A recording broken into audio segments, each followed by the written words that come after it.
Colonialism and caste.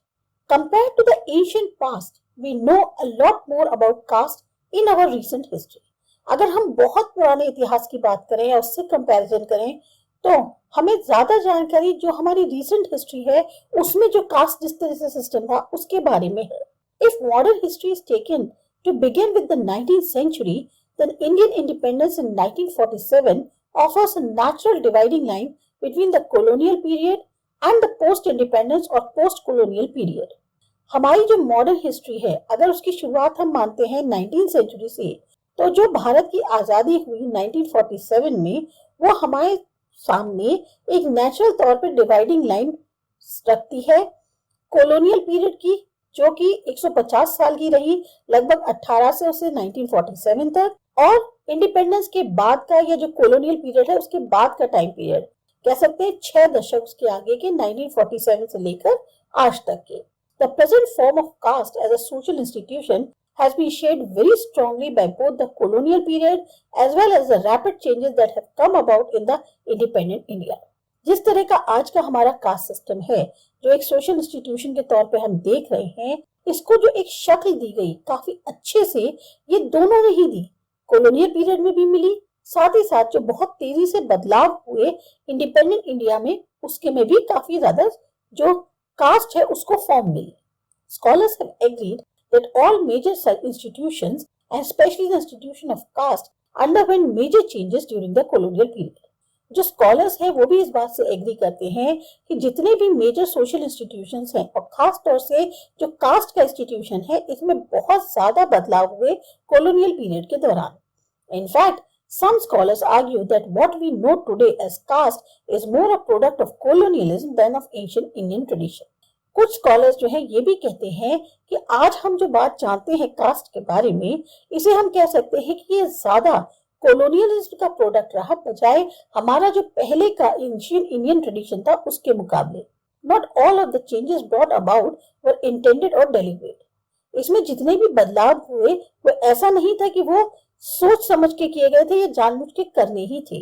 Initially, the British administrators began by trying to understand the complexities of caste in an effort to learn how to govern the country efficiently. सबसे पहले शुरुआत में जो British administrators थे उन्होंने ये समझने की कोशिश करी कि ये जो कास्ट की जटिलता है इसको समझने के लिए पहले उनको इसलिए जरूरी पड़ा क्योंकि वो जो है कंट्री के ऊपर जो रूल करना चाहते थे उसे सही तरीके से करना चाहते थे. Some of these efforts took the shape of very methodical and intensive surveys and reports on the customs and manners of various tribes and castes all over the country.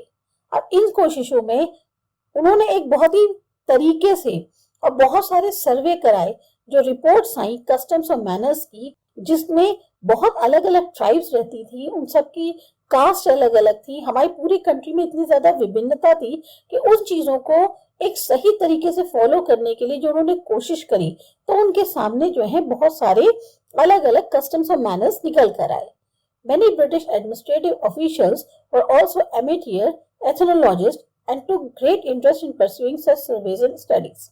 बहुत सारे ब्रिटिश एडमिनिस्ट्रेटिव ऑफिशियल्स जो हैं वो एक शौकिया तौर पे ethnologist की तरह थे. ये कहते मतलब वो जो है अलग अलग ग्रुप ऑफ लोग जो होते हैं उनकी स्टडी करना, उनकी कैरेक्टरिस्टिक्स को जानने के बहुत ज्यादा इच्छुक थे. इसी वजह से उन्होंने और ज्यादा इंटरेस्ट दिखाया इस तरह के सर्वेज और स्टडीज में. But by far the most important official effort to collect information on caste was through the census. सबसे ज्यादा जो इम्पोर्टेंट ऑफिशियल रिपोर्ट थी इंफॉर्मेशन कलेक्ट करने की कास्ट को लेके वो था जनगणना के through. First began in 1860s, the census became a regular 10-yearly exercise conducted by the British Indian government from 1881 onwards. इसकी शुरुआत सबसे पहले जो है 1860 में हुई. ये जो सेंसस था फिर ये एक रेगुलर तौर पे वर्क चल गया, एक एक्सरसाइज की तरह हो गया कि हर 10 साल बाद जनगणना होगी और ये कराते थे ब्रिटिश इंडियन गवर्नमेंट. इन्होंने इसको फिर कराना शुरू कर दिया 1881 से. The 1901 census under the direction of Herbert Risley was particularly important as it sought to collect information on the social hierarchy of caste, that is the social order of precedence in particular regions as to the position of each caste in the rank order. 1901 में जो census कराया गया जिसको lead कर रहे थे Herbert Risley, वो खास तौर से बहुत ज़्यादा महत्वपूर्ण थी, क्योंकि उसमें जो इंफॉर्मेशन कलेक्ट करी गई थी, जो सोशल ऑर्डर था कास्ट का, यानी कि एक ऐसा ऑर्डर कि किस तरीके से पर्टिकुलर क्षेत्र में हर कास्ट की पोजीशन क्या है, उनकी क्या रैंकिंग है. This effort has a huge impact on social perceptions of caste, and hundreds of petitions were addressed to the census commissioner by representatives of different castes claiming a higher position in the social scale and offering historical and scriptural evidences for their claims. अब ये जो उनकी कोशिश थी, इसका बहुत ज्यादा सामाजिक तौर पर असर पड़ा कास्ट पे, और सैकड़ों की संख्या में पिटीशंस जो है वो डाले गए सेंसस कमिश्नर के लिए, या उनको नजर किए गए जो रिप्रेजेंटेटिव्स थे अलग अलग कास्ट के. सब ये क्लेम कर रहे थे कि हम हायर पोजीशन के हैं सोशल स्केल में, और अपने अपने हिस्टोरिकल या स्क्रिप्चुरल जो भी उनके पास सबूत थे उस क्लेम के लिए वो सामने रख रहे थे. Overall, scholars feel that this kind of direct impact to count caste and to officially record caste status changed the institution itself. अब स्कॉलर्स ये मानते हैं कि इस तरीके की ये जो डायरेक्ट तौर पे कोशिश करी गई कास्ट को काउंट करने की, या एक रिकॉर्ड को क्या कहते हैं, और कास्ट स्टेटस को रिकॉर्ड करने की, उसने जो है इस इंस्टीट्यूशन को बदल के रख दिया. Before this kind of intervention, caste identities have been much more fluid and less rigid. इस तरह की गतिविधि से पहले जो कास्ट की एक पहचान होती थी वो थोड़ी सी फ्लेक्सिबल थी, इतनी ज्यादा रिजिड नहीं थी. Once they began to be counted and recorded, caste began to take on a new life. अब जब आप एक बार उनको गिनना शुरू करते हो, काउंटिंग शुरू हो जाती है, रिकॉर्ड होने लगते हैं कि इस जाति के इतने लोग हैं, इस जाति के इतने लोग हैं, तो फिर ये जो कास्ट है इसने एक नया ही मोड़ ले लिया. Other interventions by the colonial state also had an impact on the institution. कुछ और जो हस्तक्षेप कह सकते हैं कॉलोनियल स्टेट के द्वारा, उसका भी असर जो है इंस्टीट्यूशंस पर पड़ा. The land revenue settlements and related arrangements and laws serve to give legal recognition to the customary rights of the upper caste. ये जो लैंड रेवेन्यू सेटलमेंट्स हो रहे थे या उससे रिलेटेड और जो अरेंजमेंट्स थे या जो लॉज थी, वो क्या कर रही थी, लीगल तौर पर रिकॉग्निशन उन क्या कहते हैं कास्ट बेस्ड जो राइट्स थी, या क्या कहना चाहिए अपर कास्ट के जो लोग थे उनको एक तरह से पहचान के उनके साथ ये सब चीजों का सेटलमेंट हो रहा था. These castes now become landowners in the modern sense rather than the feudal classes with claims on the produce of the land or claims to revenue or tribute of various kind. अब ये cast क्या हुई, ये land owners बन गई modern sense में, बजाय feudal classes के जो क्लेम कर रही थी कि भाई हमारे लैंड जो है उसका जो प्रोड्यूस है वो हमारा है, या रेवेन्यू क्लेम कर रही थी, या जो अलग अलग तरीके की ट्रिब्यूट देते थे उनके जो क्लेम थे, उसके मुकाबले ये कास्ट वाले जो थे अपर कास्ट वाले ये लैंड ओनर्स बन गए. Large scale irrigation schemes like ones in the Punjab were accompanied by the efforts to settle population there, and these also had a caste dimension. बहुत बड़े स्केल पर इरिगेशन स्कीम्स जो हैं जैसे कि पंजाब में है, ये इस कोशिशों का नतीजा है कि वहां पर पॉपुलेशन बस जाए, और वहां पर भी आपको कास्ट डायमेंशन देखने को मिलेगी. At the other end of the scale, towards the end of the colonial period, the administration also took an interest in the welfare of the downtrodden caste referred to as the depressed classes at that time. अगर दूसरी तरफ देखें तो जब colonial period खत्म होने आ रहा था, तब एडमिनिस्ट्रेशन जो है जो डाउन ट्रॉडन क्लासेस होती हैं, जिनको हम डिप्रेस क्लासेस कहते हैं, उस समय की उनकी भलाई के बारे में भी सोचने लगा था, उसमें इंटरेस्ट दिखाने लगा था. It was as part of these efforts that the Government of India Act of 1935 was passed, which gave legal recognition to the list or schedule of caste and tribes marked out for special treatment by the state. ये शायद उन्हीं कोशिशों का नतीजा था कि जो government of India act of 1935 पास हुआ, उसमें जो है एक लीगल तौर पर पहचान दी गई लिस्ट को, या शेड्यूल्स जो थे कास्ट के या ट्राइब्स जो हैं उनको खास तौर पर मार्क किया गया कि इनको स्पेशल ट्रीटमेंट दिया जाएगा स्टेट्स के द्वारा. This is how the term scheduled tribes and the scheduled caste came into being. यहाँ से जो है scheduled tribes और scheduled caste term की शुरुआत हुई. Caste at the bottom of the hierarchy that suffered severe discrimination, including all the so-called untouchable caste, were included among the scheduled caste. अब वो कास्ट जो ऑर्डर में सबसे नीचे हैं, जिनको सबसे ज्यादा भेदभाव सहन करना पड़ता है, जिनको हम अनटचेबल कास्ट कहते हैं, वो भी जो है इन शेड्यूल्ड कास्ट में शामिल थे. You will read more about untouchability and the struggles against it in the chapter 5 on social exclusion. अब इसके बारे में जो अनटचेबिलिटी है या जो उनके साथ उनको स्ट्रगल करने पड़े, उसके बारे में आप जो है चैप्टर 5 में पढ़ेंगे. Thus colonialism brought about major changes in the institution of caste. तो हम कह सकते हैं colonialism जो है बहुत सारे changes लाए जो caste institution है उसके अंदर. Perhaps it would be more accurate to say that the institution of caste underwent fundamental changes during the colonial period.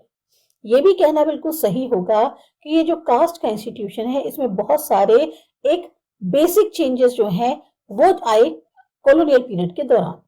Not just India, but the whole world was undergoing rapid change during this period due to the spread of capitalism and modernity. खाली India में ही नहीं बल्कि पूरी दुनिया में एक बहुत तेजी से बदलाव आया इस पीरियड के दौरान क्योंकि इस टाइम पे कैपिटलिज्म और मॉडर्निटी दोनों बहुत तेजी से फैल रहे थे. Caste in the present.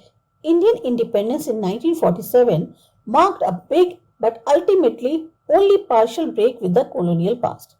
Indian independence जो हुई 1947 में कहने को एक बहुत बड़ा ब्रेक मिला इंडिया को, लेकिन कहने को वो सिर्फ एक आधा पार्शियल ब्रेक था कॉलोनियल पास्ट से. Caste considerations have inevitably played a role in the mass mobilisations of the national movement. जो कास्ट कंसिडरेशंस होते हैं यानी कि कास्ट वाले जो लोग थे उनका एक बहुत महत्वपूर्ण रोल रहा नेशनलिस्ट मूवमेंट के दौरान. जो मास को इकट्ठा करना है, उनको एक आंदोलन में शामिल करना है, ऐसे में कास्ट का बहुत ज्यादा रोल रहा. Efforts to organize the depressed classes and particularly the untouchable classes predated the national movements, having begun in second half of the 19th century. जो डिप्रेस्ड क्लास थी और खास तौर से जो अनटचेबल क्लास थी, इनके जो ऑर्गेनाइज करने की कोशिशें थी वो जो है समय से पहले जो डेट्स होती हैं उनसे पहले ही इसकी शुरुआत हो गई थी सेकेंड हाफ में 19th सेंचुरी के अंदर. This was an initiative taken from both ends of the caste spectrum by upper caste progressive reformers as well as by the members of the lower caste such as Mahatma Jyotiba Phule and Baba Saheb Ambedkar in the Western India. इसके जो initiative लिया गया वो दोनों ही तरफ से लिया गया कास्ट स्पेक्ट्रम के. अपर कास्ट में जो प्रोग्रेसिव रिफॉर्मर्स थे जो बदलाव चाहते थे, साथ ही साथ उन मेंबर्स के द्वारा जो लोअर कास्ट के थे जैसे महात्मा ज्योतिबा फूले थे या बाबा साहब अम्बेडकर थे वेस्टर्न इंडिया में. अय्यनकली, श्री नारायण गुरु, Ayodhyadas and Periyar in the south. इसी तरीके से साउथ में अय्यनकली, श्री नारायण गुरु, अयोध्यादास और पेरियार थे. Both Mahatma Gandhi and Baba Saheb Ambedkar began organizing protest against untouchability from the 1920 onwards. दोनों ने ही, महात्मा गांधी ने भी और बाबा साहब अम्बेडकर ने जो है एक तरह से विरोध ऑर्गेनाइज करना शुरू कर दिया था, प्रोटेस्ट करना शुरू कर दिया था ये अनटचेबिलिटी के खिलाफ 1920 से. Anti-untouchability programs began a significant part of the Congress agenda so that by the time independence was on the horizon, there was a broad agreement across the spectrum of the nationalist movement to abolish caste distinctions. अब ये जो anti untouchability programmes थे ये एक बहुत महत्वपूर्ण हिस्सा बन गए कांग्रेस के एजेंडा में. और तो जब इंडिपेंडेंस का टाइम बिल्कुल ऐसा था कि नजदीक पे था, तब एक बहुत बड़ा एग्रीमेंट हुआ पूरे नेशनलिस्ट मूवमेंट में कि कास्ट डिस्टिंक्शंस को खत्म कर दिया जाए. The dominant view in the nationalist movement was to treat caste as a social evil and as a colonial ploy to divide Indians. Main जो नजरिया था उस टाइम पे कि नेशनलिस्ट मूवमेंट में वो ये था कि कास्ट को जो है एक सामाजिक तौर पे हम बुराई की तरह से देख रहे हैं या कि कॉलोनियल जो रूल था उन्होंने इसको लाया ताकि इंडियंस को डिवाइड कर सके. But the nationalist leaders, above all Mahatma Gandhi, were able to simultaneously work for the upliftment of the lower caste. लेकिन ये जो राष्ट्रवादी नेता थे जिसमें सबसे ऊपर महात्मा गांधी थे, ये साथ साथ जो है लोअर कास्ट को या अपलिफ्ट करने के लिए भी काम करते रहे. Advocate the abolition of untouchability and other caste restrictions and at the same time reassure the landowning upper caste that their interest too would be looked after.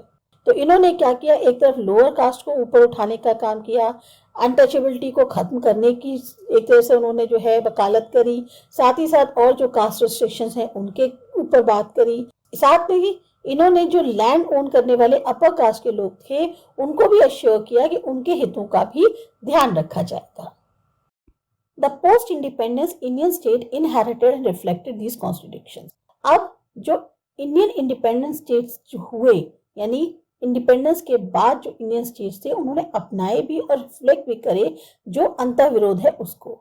On the one hand, the state was committed to the abolition of the caste and explicitly wrote this in the constitution. एक तरफ state तो पूरी तरह committed थे कि हाँ cast को खत्म किया जाए और इस बात को उन्होंने कॉन्स्टिट्यूशन में भी लिखा. On the other hand, the state were both unable and unwilling to push through radical reforms. दूसरी तरफ स्टेट जो है ना तो उस काबिल थे ना उनकी इच्छा थी कि वो इतने सारे जो चेंजेस हैं इनको आगे लाया जाए या इनको बढ़ाया जाए, which would have undermined the economic basis for caste inequality, जो कि कमजोर कर देगा जो आर्थिक बेस है कास्ट इनइक्वालिटी का उसको.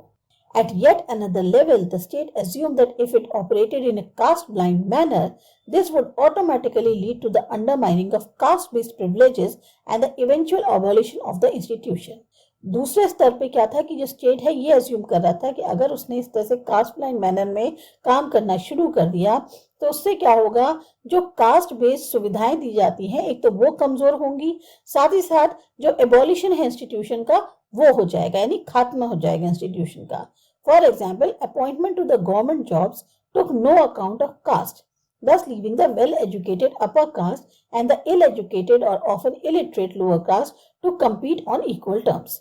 अब जैसे एग्जाम्पल के तौर पे जो गवर्नमेंट जॉब्स के लिए अपॉइंटमेंट्स होते हैं उसमें कास्ट को कोई चीज मैटर नहीं करी जाती.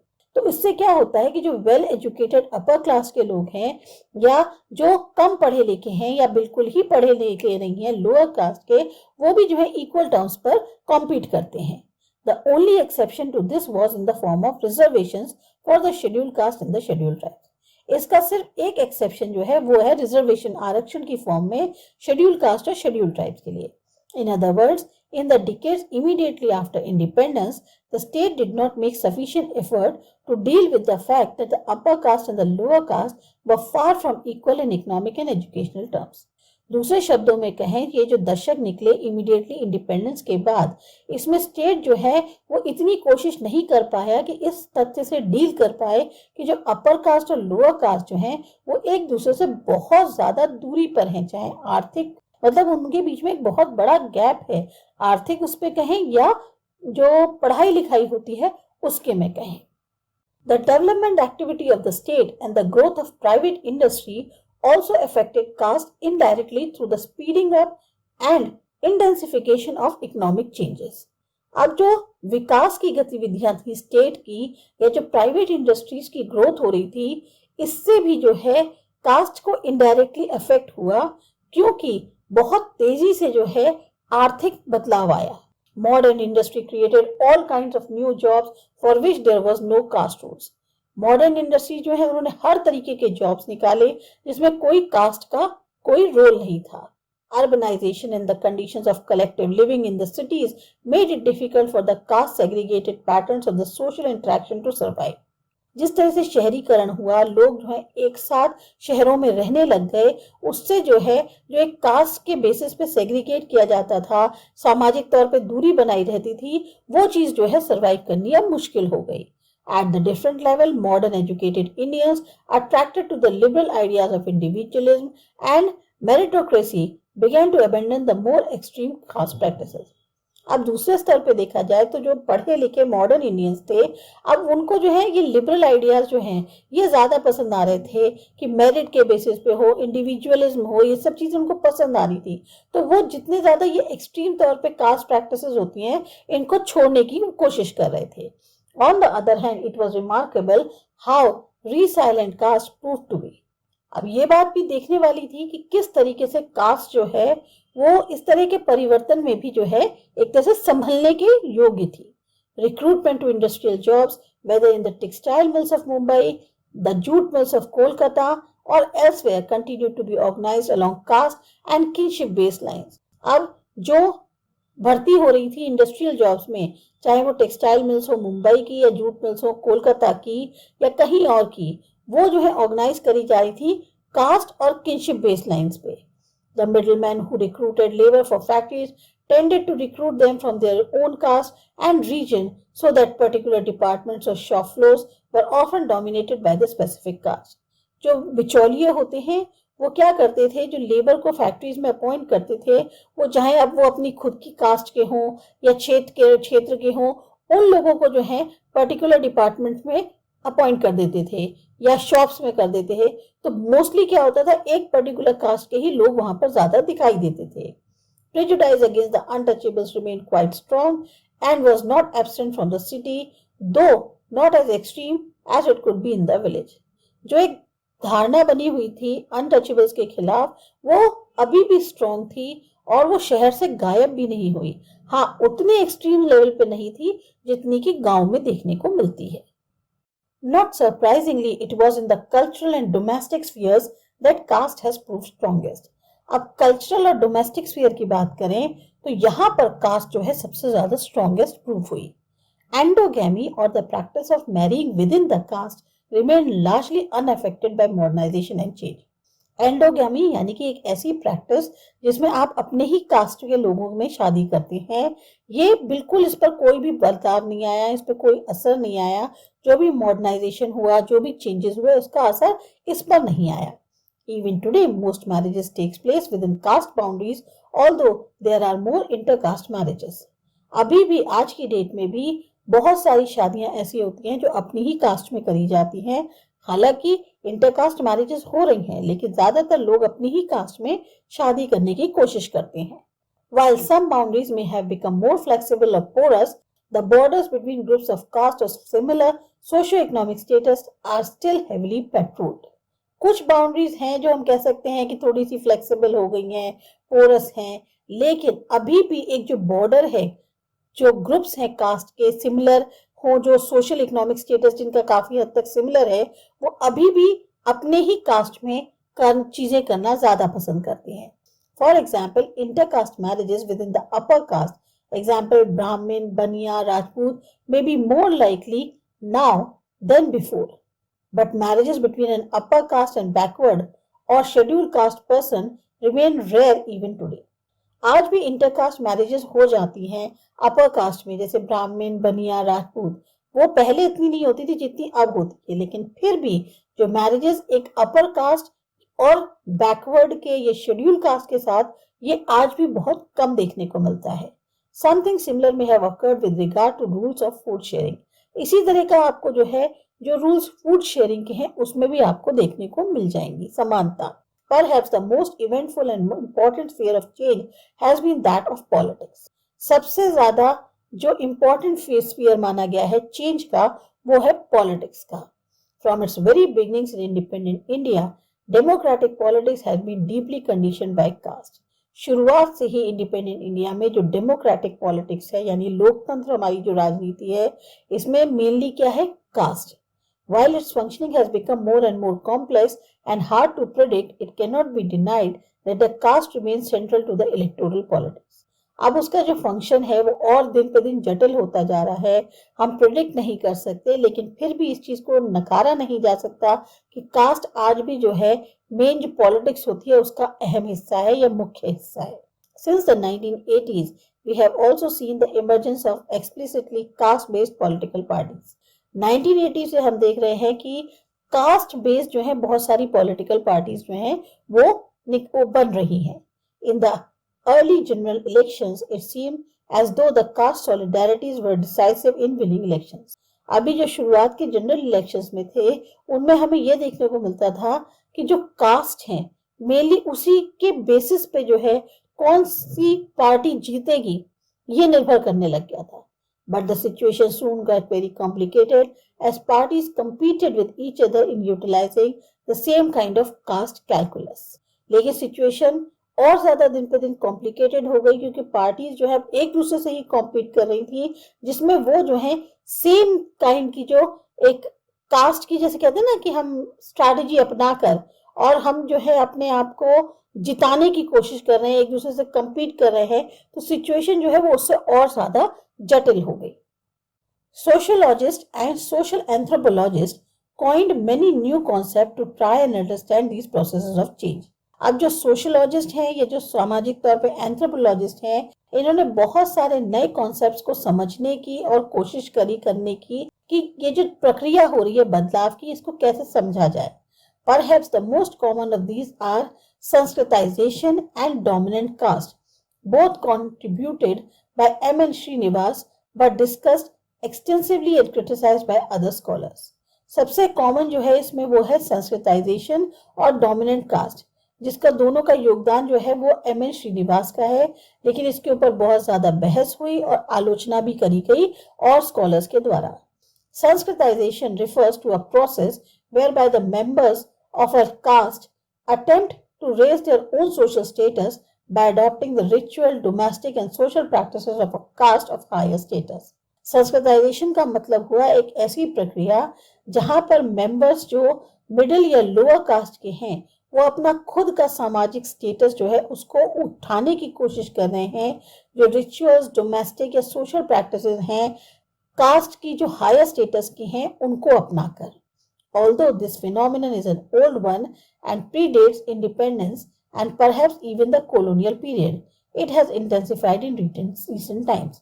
ये जो प्रक्रिया है ये काफी पुरानी है, इतिहास जो मतलब हमारा इंडिपेंडेंस था या जब कॉलोनियल पीरियड था उस टाइम से भी थी, लेकिन इस वक्त जो है ये और ज्यादा बढ़ गई है।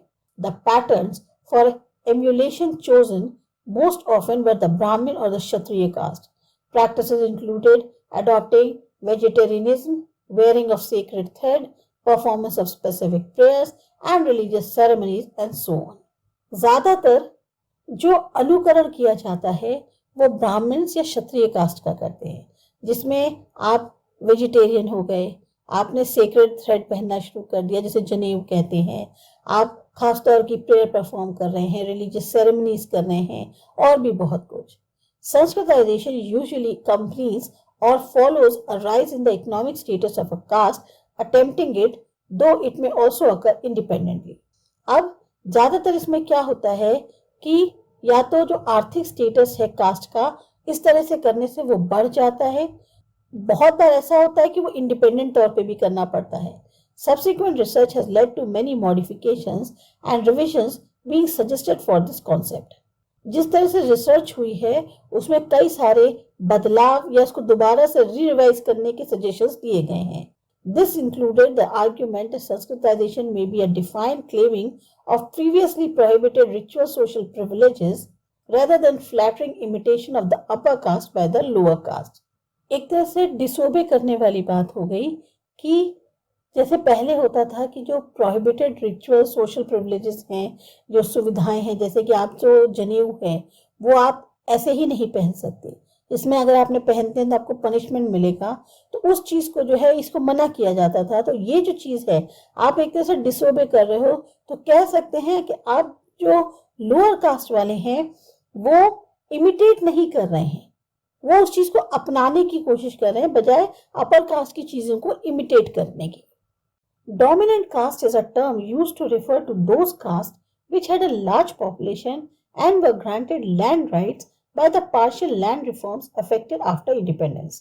अब dominant caste जो है ये term मतलब क्या हुआ इसका, ये उन कास्ट के लिए है जिनकी पॉपुलेशन बहुत ज्यादा है और जिनको लैंड राइट्स दी गई थी जो पार्शियल तौर पे लैंड रिफॉर्म्स हुए थे या इंडिपेंडेंस के बाद जो उनमें थोड़ा बहुत असर आया था, तो ऐसे में जिन लोगों को, जिन कास्ट को लैंड राइट्स दी गई थी। द लैंड रिफॉर्म्स टूक away the rights from the erstwhile Clements. ये जो लैंड रिफॉर्म्स थे इन्होंने एक तरह से जो पहले के क्लेमेंट्स थे उनसे उनके अधिकार ले लिए थे। The upper caste who were absentee landlords in the sense that they played no part in the agricultural economy other than claiming their rent. जैसे कि अपर क्लास के जो लोग थे वो एक तरह से एब्सेंटी लैंडलॉर्ड्स माने जाते थे क्योंकि उनका कोई रोल नहीं था, उनका कोई हाथ नहीं था एग्रीकल्चर इकोनॉमी में सिवाय रेंट लेने के। They frequently do not live in the village either but were based in towns and cities. ना वो गांव में रहते थे वो टाउन्स या सिटीज में। These land rights now came to be vested in the next layer of the claimants, those who were involved in the management of agriculture but were not themselves the cultivators. अब ये जो land rights थी ये उनके हक में हो गई जो नेक्स्ट लेयर कहते हैं हम क्लेमेंट्स की, यानी कि जो लोग एग्रीकल्चर को मैनेज कर रहे हैं पर खुद जो है वो कल्टीवेटर्स हैं। The intermediate caste in turn depend on the labor of the lower caste, including especially the untouchable caste, for tilling and tending the land.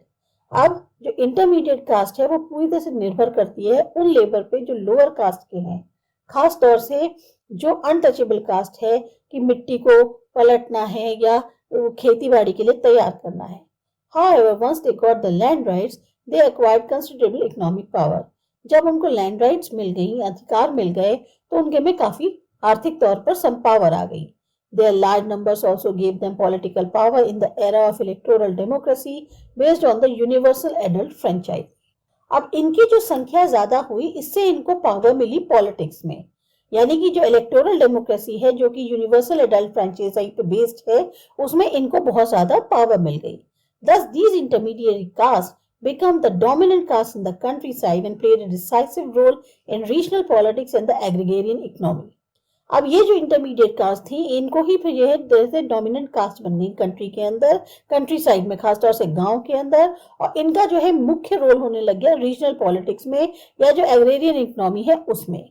अब जैसे एग्जांपल्स क्या है ऐसी such dominant caste include the Yadavs of Bihar and Uttar Pradesh, the Vokkaligas of Karnataka, the Reddys and the Kammas of Andhra Pradesh, Marathas of the Maharashtra, the Jats of Punjab, Haryana and Western Uttar Pradesh and the Pattidars of Gujarat. ये सारी की सारी जो है dominant caste हो गई और इनका जो है काफी डिसाइसिव रोल होने लग गया रीजनल पॉलिटिक्स में या एग्रेरियन इकोनॉमी के अंदर. One of the most significant yet paradoxical changes in the caste system in the contemporary period is that it has tended to become invisible for the upper caste, urban, middle and upper classes. एक सबसे important या कहना चाहिए जो sense नहीं रखता ऐसे changes जो कास्ट सिस्टम में थे उस जमाने में, वो ये थे कि ये ज्यादा तौर पे इनविजिबल हो गया अपर कास्ट के लिए, अर्बन, मिडिल और अपर क्लासेस के लिए. For these groups who have benefited the most from the developmental policies of the post-colonial era, caste has appeared to decline in significance precisely because it has just done its job so well. अब इन groups के लिए जिनको बहुत ज्यादा फायदा हो रहा था, जो भी विकास की नीतियां थी पोस्ट कॉलोनियल एरा की यानी कॉलोनियल एरा के बाद की, तो कास्ट जो है वो अब एक तरह से डिक्लाइन खत्म करने लग गया था, जो एक इम्पोर्टेंस थी क्योंकि इनका जो काम था वो इतने अच्छे से हो रहा था. Their caste status has been crucial in ensuring that these groups had the necessary economic and educational resources to take full advantage of the opportunities offered by the rapid development. अब इनका जो कास्ट स्टेटस था ये काफी crucial था क्योंकि इन groups को जो है एक बहुत ज्यादा जो जरूरी आर्थिक और एजुकेशनल रिसोर्सेज होते हैं, जो पूरी तरह से एडवांटेज उठाते हैं मौका का, जो तेज जो विकास हो रहा है उसमें मिलते हैं, उन मौकों का फायदा उठाते हैं. In particular, the upper caste elite were able to benefit from the subsidized public education, especially professional education in science, technology, medicine and management. अब जो अपर कास्ट तबका था उसको सबसे ज्यादा फायदा हुआ जो सब्सिडाइज्ड पब्लिक एजुकेशन थी, खासतौर से जो प्रोफेशनल एजुकेशन होती है साइंस, टेक्नोलॉजी, मेडिसिन या मैनेजमेंट में. At the same time, they were also able to take advantage of the expansion of the state sector jobs in the early decades after independence. उसी तरीके से इनको काफी ज्यादा फायदा हुआ जब विस्तार हो रहा था स्टेट सेक्टर जॉब्स का, जो शुरुआती दशक थे इंडिपेंडेंस के बाद. In this initial period, they lead over the rest of the society in terms of education, ensured that they did not face any serious competition. शुरुआती पीरियड जो था उसमें इनने जो बढ़त बढ़ा ली थी बाकी और समाज से एजुकेशन के मुकाबले में, तो उससे इनको कोई भी कंपटीशन ज्यादा झेलना नहीं पड़ा. As their privileged status got consolidated in the second and the third generations, these big groups began to believe that their advancement had little to do with the caste. अब जैसे जैसे इनका स्टेटस ऊंचा हुआ और एक तरह से सेकंड या थर्ड जनरेशन में जो है जैसे कहना चाहिए एकत्रीकरण हुआ, तो ये जो ग्रुप्स है अब ये मानने लग गए कि इनका ये जो आगे बढ़त हुई है इसका कास्ट से बहुत ज्यादा लेना देना नहीं है. Certainly for the third generation from these groups, their economic and educational capital alone is quite sufficient to ensure that they will continue to get the best from in terms of life chances. कहते हैं ना पीढ़ी दर पीढ़ी जब आप आगे बढ़ते जाते हो तो जो आगे आने वाली पीढ़ी थी, जैसे कहना चाहिए थर्ड जनरेशन जो थी इन ग्रुप्स की, अब उनको ऐसा लगने लग गया कि उनका जो आर्थिक या जो एजुकेशनल कैपिटल है वही काफी सफिशिएंट है इस चीज को इंश्योर करने के लिए कि अगर वो इसी तरह से अपनी बढ़त बनाए तो आगे उनको जिंदगी में बहुत अच्छे अच्छे मौके मिल सकते हैं. For this group it now seems that caste plays no part in the public lives, being limited to the personal spheres of religious practice or marriage and kinship. तो इस ग्रुप की अगर बात करें तो उनके लिए अब कास्ट जो है कोई इंपॉर्टेंस नहीं रखता था उनकी पब्लिक लाइफ में, बस हाँ सीमित थे तो पर्सनल उसमें कह सकते हैं कि उनकी जो रिलीजियस प्रैक्टिसेस थी, मैरिज या किनशिप को लेकर. However, further complication is introduced by the fact that this is a differentiated group. हाँ, एक और कॉम्प्लिकेशन जो इंट्रोड्यूस किया गया है वो इस तथ्य से आता है कि ये एक डिफरेंशिएटेड ग्रुप था. Although the privileged group as a group are overwhelmingly upper caste, not all upper caste people are privileged, some being poor. जिनको सुविधाएं मिली गई या जिन ग्रुप को एक तरह से सुविधा काफी मिली, वो कहने को वो अपर कास्ट थे, पर अपर कास्ट का जरूरी नहीं है जिनको सुविधा मिली है हर कोई ही जो है वो बहुत ज्यादा प्रिविलेज्ड हो, उसमें से कुछ गरीब भी थे. For the so-called scheduled caste and tribes and the backward caste, the opposite has happened. अब जो शेड्यूल कास्ट और ट्राइब थे या जो बैकवर्ड कास्ट थे उनके साथ बिल्कुल उल्टा हुआ. For them, caste has become all too visible. Indeed, their caste had tended to eclipse the other dimensions of their identity.